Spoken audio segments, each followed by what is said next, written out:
Dessa vez, as probabilidades de Brad ter um segundo encontro, supondo que a pessoa diante dele acredita naquilo em que ele acredita, aumentaram exponencialmente. Mais importante, a base para esse relacionamento agora é formada por valores e crenças.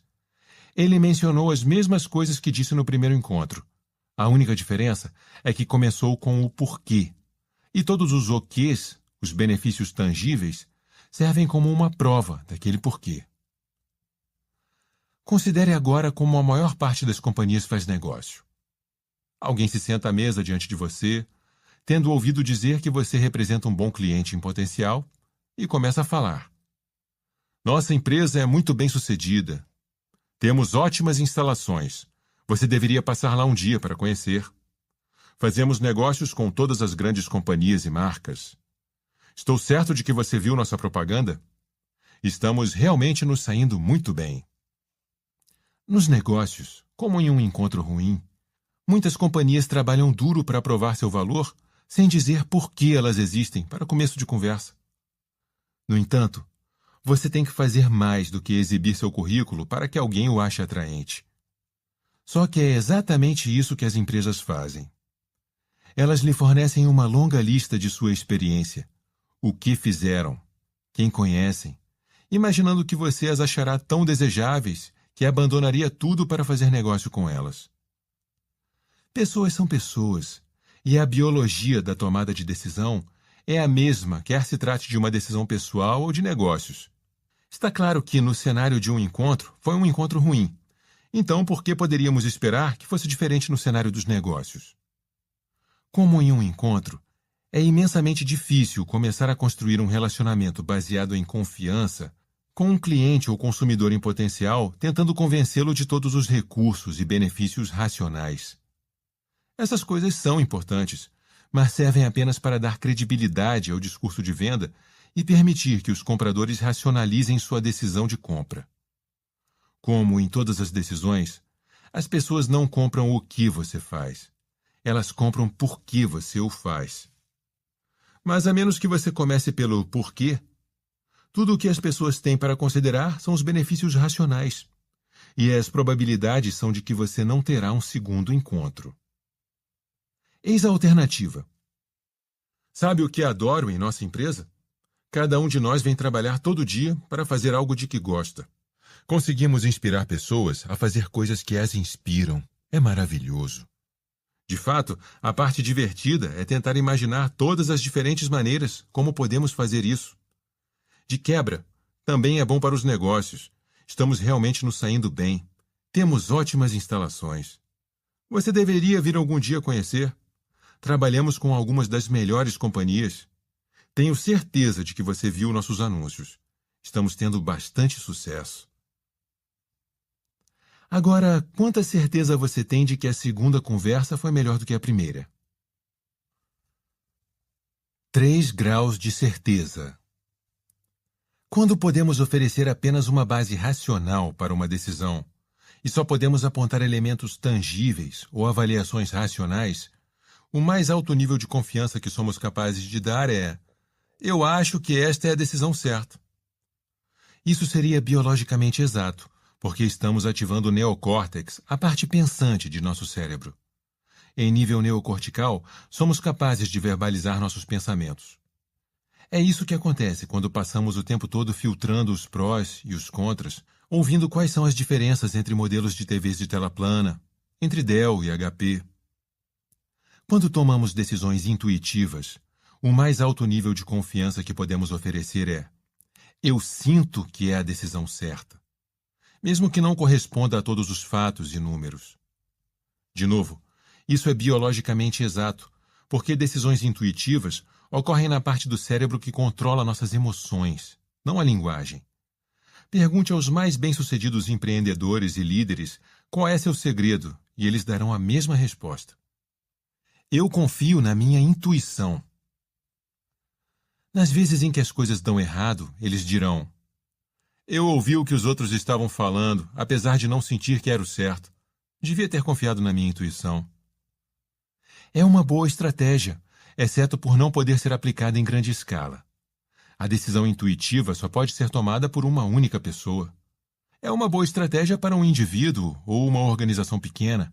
Mas o que acontece quando o sucesso exige que mais pessoas estejam capacitadas a tomar decisões que eles sentem que são as certas? É aí que o poder do porquê pode ser plenamente constatado. A capacidade de pôr um porquê em palavras oferece o contexto emocional para as decisões. Proporciona uma confiança maior do que "eu acho que está certo". Admite uma escala maior do que "sinto que está certo". Quando você sabe qual é seu porquê, o mais alto nível de confiança que você é capaz de oferecer é "eu sei que está certo". Quando você sabe que a decisão é correta, ela não só parece correta, mas você também é capaz de racionalizá-la e traduzi-la em palavras com facilidade. A decisão está totalmente equilibrada. O que racional oferece uma prova para o sentimento do porquê. Se você for capaz de verbalizar o sentimento que impulsiona a decisão intuitiva, se for capaz de enunciar com clareza seu porquê, fornecerá um contexto claro para que as pessoas à sua volta compreendam a razão de aquela decisão ter sido tomada. Se a decisão for consistente com os fatos e números, então esses fatos e números servirão para reforçar a decisão. Isso é equilíbrio. E se a decisão não corresponder a todos os fatos e números, então vai destacar os outros fatores que precisam ser considerados. Isso pode fazer uma decisão controversa deixar de suscitar um debate e passar a suscitar uma discussão. Meu ex-sócio, por exemplo, ficava contrariado quando eu recusava um negócio. Eu dizia a ele que sentia que aceitar aquele cliente potencial não parecia certo. Isso o frustrava muito, porque, nas palavras dele, o dinheiro daquele cliente era tão bom quanto o de qualquer outro. Ele não conseguia compreender o motivo da minha decisão, e, pior, eu não era capaz de explicar. Era só uma sensação. Por outro lado, hoje sou capaz de explicar com facilidade por que estou no negócio, para inspirar pessoas a realizarem as coisas que as inspiram. Se eu tivesse que tomar a mesma decisão agora, pelo mesmo motivo intuitivo, não haveria debate, porque estaria claro para todos por que a decisão foi tomada. Rejeitamos ofertas porque esses clientes em potencial não acreditam no que acreditamos e não estão interessados em nada que tenha a ver com inspirar pessoas. Com uma noção clara do porquê, o debate quanto a aceitar ou não um cliente inadequado torna-se uma discussão quanto a se o desequilíbrio de aceitá-lo é compensado pelo ganho de curto prazo que ele pode nos proporcionar. O objetivo de uma empresa não deveria ser fazer negócio com qualquer um que simplesmente quer aquilo que você tem a oferecer. Deveria ser se concentrar em pessoas que acreditam no que você acredita. Quando somos seletivos quanto a fazer negócio apenas com quem acredita em nosso porquê, surge a confiança. Parte 3. Líderes precisam de seguidores. Capítulo 6. Quando surge a confiança. Dizer que a maioria dos funcionários da empresa se sentia constrangida ao trabalhar seria pouco. Não era segredo que se sentiam maltratados. E se uma empresa maltrata seu pessoal, imagine como os funcionários tratam os clientes. A bola de neve segue montanha abaixo, e se você estiver lá na base, recebe todo o impacto. E em uma empresa, essa pessoa geralmente é o cliente. Durante a década de 1980, era assim na Continental Airlines, considerada a pior companhia aérea em atividade. Consegui perceber qual era o maior problema no momento em que entrei pela porta, em fevereiro de 1994. Escreveu Gordon Bethune em From Worst to First, do pior ao primeiro. O relato em primeira mão sobre a virada da Continental por seu CEO. Era um lugar deprimente de se trabalhar. Os funcionários eram grosseiros com os clientes, grosseiros uns com os outros, e tinham vergonha da companhia. Não se pode ter um bom produto sem pessoas que gostem de vir trabalhar. Simplesmente não dá, declara ele. Herb Kelleher, o presidente da Southwest durante 20 anos, Era considerado um herege por postular a noção de que é responsabilidade da companhia zelar em primeiro lugar por seus funcionários. Funcionários satisfeitos garantem clientes satisfeitos, defendia ele. E clientes satisfeitos garantem acionistas satisfeitos, nessa ordem. Felizmente, Bethune compartilhava essa herética crença. Alguns poderiam alegar que o motivo para a cultura reinante da Continental ser tão tóxica era o fato de a companhia estar em dificuldades. Eles diriam que, para um executivo, é difícil se concentrar em qualquer outra coisa além de sobrevivência, quando uma companhia enfrenta tempos difíceis. Quando voltarmos a ser lucrativos, dizia a lógica, olharemos para todas as outras coisas. E, sem dúvida, durante a década de 1980 e o início da de 1990, a Continental lutou. A companhia entrou em recuperação judicial 2 vezes em 8 anos. Uma em 1983 e outra em 1991. E teve 10 CEOs em uma década. Em 1994, ano em que Bethune assumiu como novo CEO, a companhia tinha perdido 600 milhões de dólares e estava em último lugar em todas as categorias de avaliação de desempenho. Mas esse cenário não durou muito depois da chegada de Bethune. Logo no ano seguinte, a Continental teve lucro líquido de 250 milhões de dólares e foi ranqueada como uma das melhores companhias onde se trabalhar nos Estados Unidos. E embora Bethune tenha feito importantes mudanças para melhorar as operações, os maiores ganhos foram em uma categoria de desempenho quase impossível de medir: a confiança.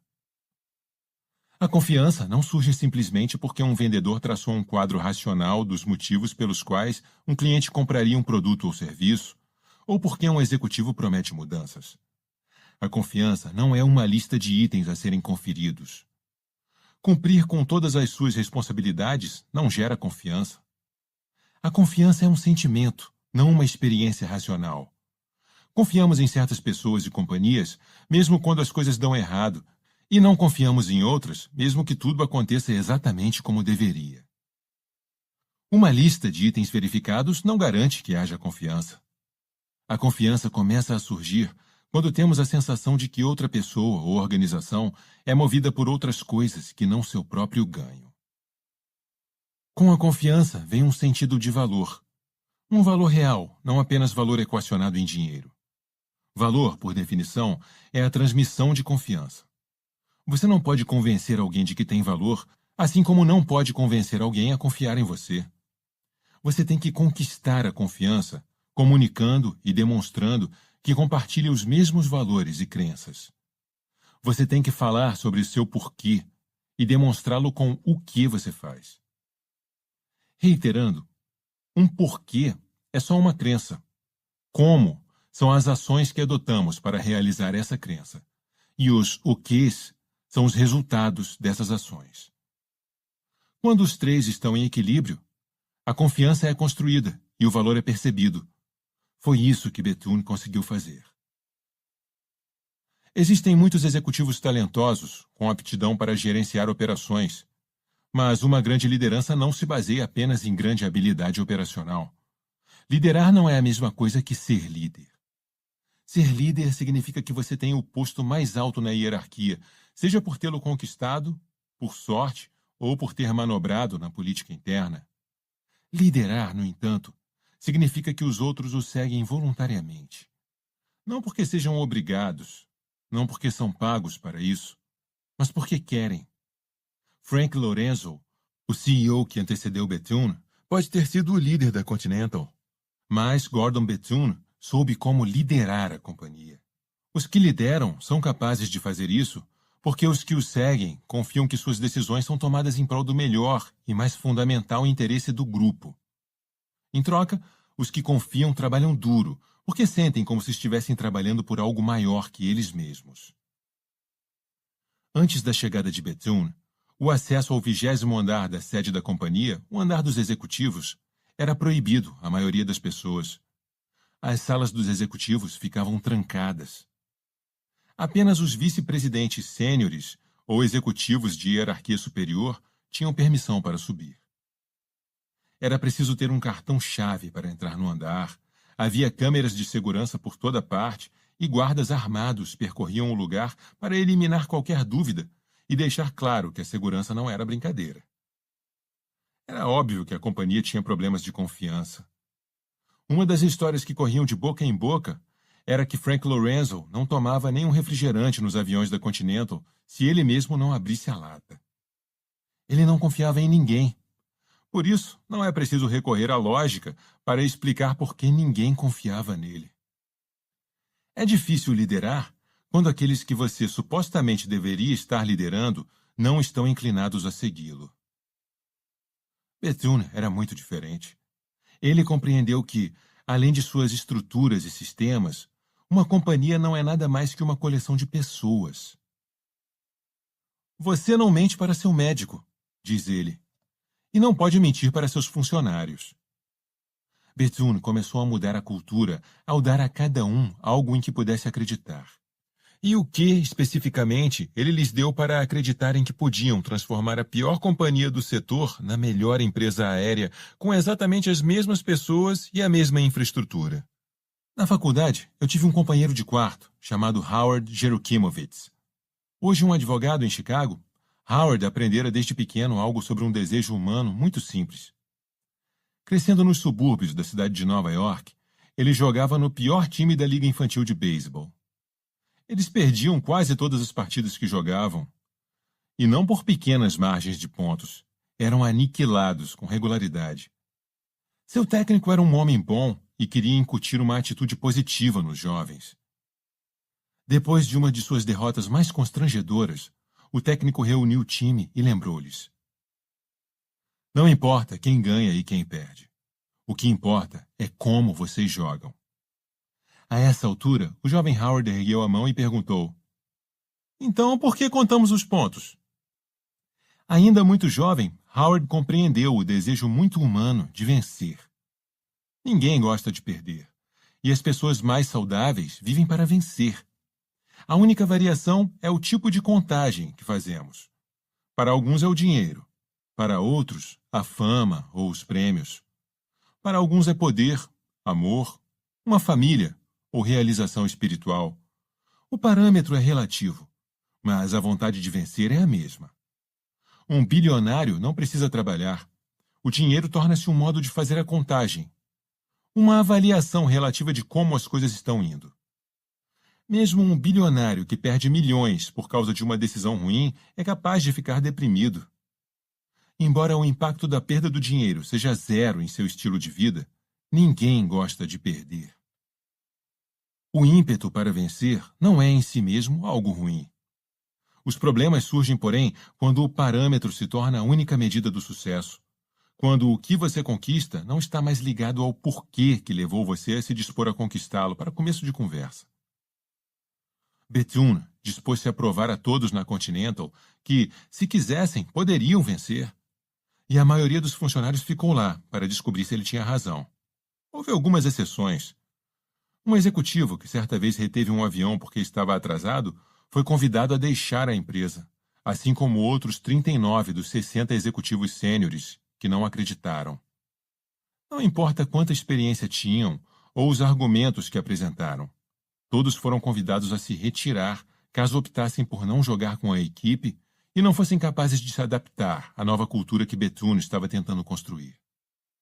Não havia lugar para os que não acreditavam na nova Continental.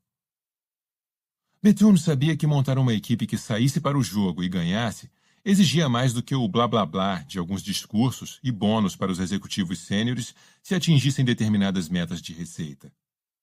Ele sabia que se quisesse um sucesso real e duradouro, as pessoas teriam que vencer, não por ele, não pelos acionistas, nem mesmo pelos clientes. Para que o sucesso durasse, os funcionários da Continental precisavam querer ganhar por eles mesmos. Tudo o que Bethune falava era em termos de como isso beneficiaria os funcionários. Em vez de lhes dizer que mantivessem os aviões limpos para os clientes, ele salientava algo mais óbvio. Todos os dias, eles vinham trabalhar nos aviões. Os passageiros iam embora depois do voo, mas muitos dos comissários tinham que ficar por pelo menos mais uma viagem. Seria muito mais agradável vir trabalhar se o ambiente de trabalho estivesse mais limpo. Bethune também removeu todas as medidas de segurança do 20º andar e instituiu uma política de portas abertas. Ele se tornou incrivelmente acessível. Era comum ele aparecer no aeroporto e carregar bagagens com alguns dos carregadores. De agora em diante, aquilo era uma família, e todos deveriam trabalhar juntos. Bethune se concentrou nas coisas que sabia serem importantes, e para uma companhia aérea, a coisa mais importante é manter os aviões operando no horário. No início da década de 1990, antes da chegada de Bethune, a Continental tinha o pior índice de pontualidade entre as 10 maiores companhias aéreas do país. Assim, Bethune disse aos funcionários que todo mês em que o índice de pontualidade da Continental estivesse entre os 5 melhores, todos os funcionários receberiam um cheque no valor de $65. Considerando que em 1995 a Continental tinha 40 mil funcionários, cada mês de pontualidade custava à companhia colossais $2,5 milhões. Mas Bethune sabia que estava fazendo um bom acordo. O atraso crônico custava $5 milhões por mês em despesas como perdas de conexão e consequente hospedagem noturna para os passageiros. Porém, o mais importante para ele foi o que esse programa de bônus fez pela cultura da companhia. Pôs dezenas de milhares de funcionários, inclusive gerentes, olhando na mesma direção pela primeira vez em anos. Era o fim dos dias em que somente os executivos sêniores usufruíam dos benefícios do sucesso. Todos recebiam seus $65 quando a companhia se saía bem e ninguém recebia se ela não atingisse suas metas. Bethune até insistiu para que o cheque fosse enviado em separado. O valor não era simplesmente acrescentado ao salário. Esse era um pagamento diferente. Era um símbolo de vitória. E em cada cheque, uma mensagem os lembrava de por que vinham trabalhar. Obrigado por ajudar a fazer da Continental uma das melhores. Nós dimensionamos as coisas para que os funcionários pudessem realmente ter controle, disse Bethune.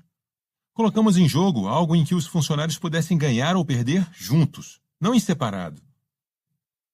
Tudo o que faziam deixava as pessoas com o sentimento de que estavam naquilo juntas. E estavam.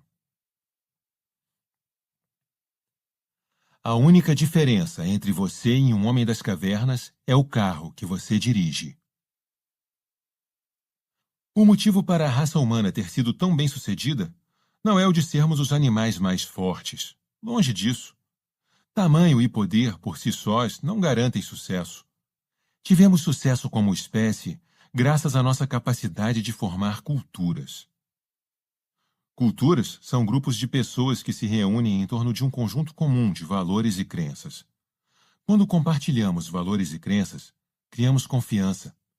A confiança nos outros permite que confiemos na ajuda deles para proteger nossos filhos e assegurar nossa sobrevivência pessoal.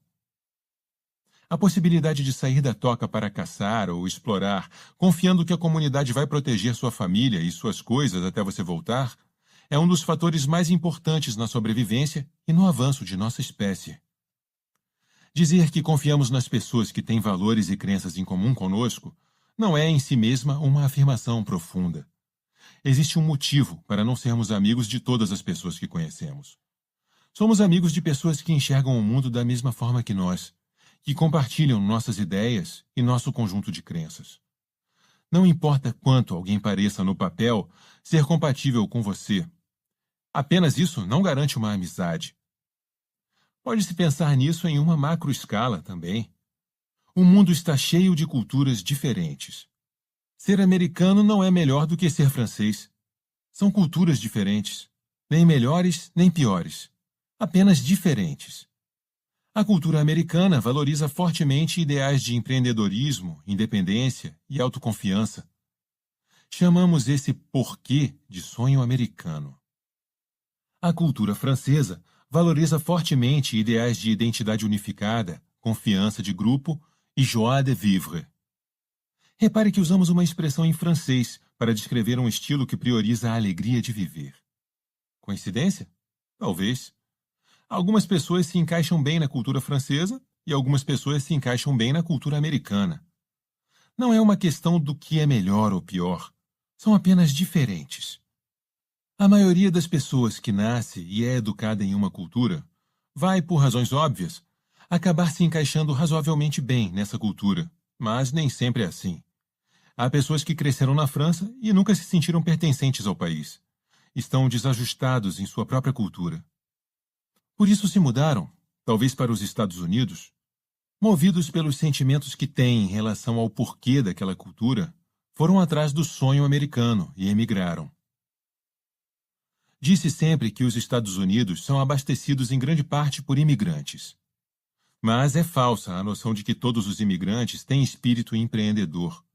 Talvez apenas aqueles que são visceralmente atraídos para os Estados Unidos. É isso que faz um porquê. Quando é compreendido com clareza, atrai pessoas que acreditam na mesma coisa.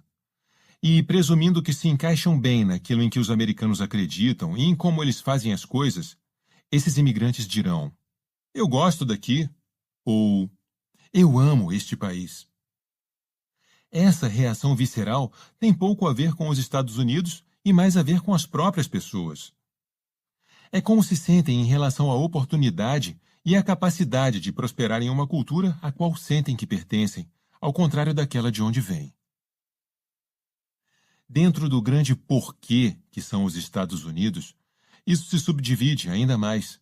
Algumas pessoas se adaptam melhor a Nova York e outras a Minneapolis. Uma cultura não é melhor ou pior do que a outra. É apenas diferente. Muitas pessoas sonham em se mudar para Nova York, por exemplo, atraídas pelo glamour ou por perceber na cidade uma oportunidade. Chegam com aspirações de alcançar grandes feitos, mas não consideram, antes de fazer a mudança, se vão se adaptar à cultura. Alguns conseguem, muitos não. Inúmeras vezes tenho visto pessoas virem a Nova York com grandes esperanças e sonhos, mas ou não encontram o trabalho que queriam, ou o encontram, mas não aguentam a pressão. Não são tolos, fracos ou ruins, apenas não se encaixaram bem. Eles podem ficar em Nova York e se esforçar mais do que o necessário, odiando seus empregos e suas vidas, ou podem se mudar. Quando se mudam para uma cidade na qual se adaptam melhor, Chicago, São Francisco ou qualquer outro lugar, não raro ficam mais felizes e são mais bem-sucedidos. Racionalmente, Nova York não é melhor ou pior do que outras cidades. Apenas não é a ideal para todo mundo. Como todas as cidades, só é a certa para aqueles que se adaptam bem a ela. O mesmo pode ser dito de qualquer lugar que tenha uma cultura forte ou uma personalidade reconhecível. Nós nos saímos melhor em culturas nas quais nos encaixamos, em lugares que refletem nossos próprios valores e nossas crenças. Assim como o objetivo não é fazer negócios com alguém que apenas quer o que você tem, mas com pessoas que acreditam no que você acredita, também é benéfico viver e trabalhar em um lugar onde você vai prosperar naturalmente, porque seus valores e suas crenças se alinham aos valores e às crenças daquela cultura.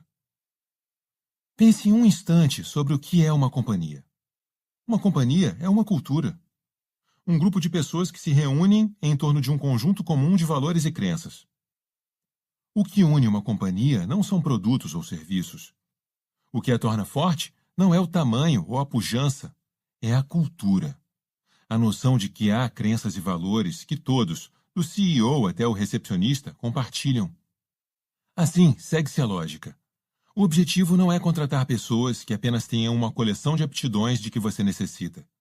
O objetivo é contratar gente que acredita naquilo em que você acredita. Encontrando as pessoas que acreditam naquilo em que você acredita. No início do século XX, o aventureiro inglês Ernest Shackleton começou a explorar a Antártida. Roald Amundsen, um norueguês, acabava de se sagrar o primeiro explorador a chegar ao Polo Sul, deixando uma conquista remanescente, a travessia do continente pela ponta mais meridional da Terra.